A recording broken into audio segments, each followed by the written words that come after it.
we will convert the 16 GB FAT32 drive.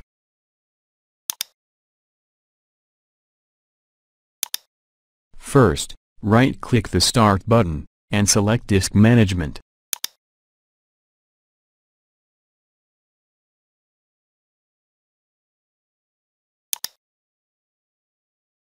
Locate your FAT32 drive.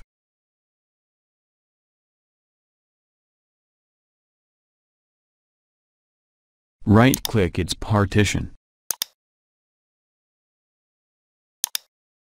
and click Format.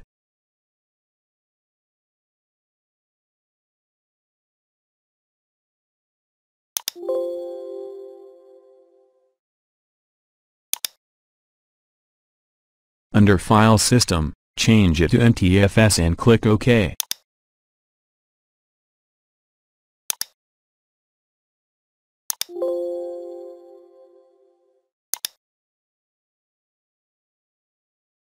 Wait for it to finish.